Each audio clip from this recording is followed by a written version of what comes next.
Yes, welcome to Advanced Programming Practice for everybody using Python. Today we are going to see the session about a control structure. We call it as a decision making by using a Python. So here we know that it is a well-wished topic for everyone. By using if statement, it's a basic thing, and if else and if else and nested if else. So these are the statements we are going to use inside this decision making. So it's a programming language which decides the directions of flow of program, which is where to be executed. So the flow of executions by the program. So that we call it as a decision making of the statement to be available for the Python. So the if statement is used to decide where the certain statement of a block of statement to be executed in a certain condition is true, then the block of statement is executed. Otherwise, it will not execute. That is the statement of if. Okay, when you are using that decision making if statement, if the condition is true, it will execute. If the condition is not true, it will not go for the part of that execution. So the example, you can check it out. Syntax if conditions. So if condition is if, then we have to enter the condition, check the below I greater than or 15. So the entered value for the I should be greater to execute the statement. If it is lesser than the value which we enter, like 15 for the 15, then the value is like 10 or something else. See here, the value we have entered as 10. Then it is false, it will not execute. So this is the basic statement. We can check the example for this here. You can check I equal to 10, and if I greater than 15, then print I less than 15 as a message. Then it will not print, it will come out of the statement. Then this is the if else statement. In previous topic, we have discussed only the if. What if else? Okay, if the part of that the condition is not true, we have to give another one message to the user. So for in that case, we have to go for the else. So we can use the else statement when if statement is execute a block of code when the condition is false. Check the syntax if condition, then execute this block of the code as with the condition as true, then else this condition is false. Okay, for example, you see I equal to 20. If I less than 15, no, it is I is smaller than 15. No, if it is block of code. So if this condition is not true, it will go to the else part. It will directly jump to the else part. Then I is greater than 15. Then I am in a else block. Then I am not in a block of the code to be executed. So this is the thing, like if else condition to be executed.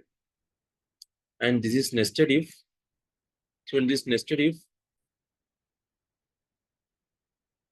and you check if else statement. So in this if else statement, we have discussed it. It is greater. If it is greater than 15, see, it will display the message. So I is greater, so it will directly go to the else part. So it is greater than 15, and I am the else block. And if and see here, I am not if, and if not in else statement, else block. So this is the statement it will print. So it will directly go to the else part. It will not print it. The condition is satisfied. If the condition is true, it will print the if condition. If code of no block. Okay, if the condition is false, it will print the else. It will go to the else part and it will work for the expressions which is involved in the else part. And nested if. So nested if inside the if. So Python allows us to use this statement like if statement within the if conditions, like inside and another if inside then another if. See the syntax if condition execute when the condition is true, and this is condition 2. It is intent into the if, intent in the sense like inside the another if.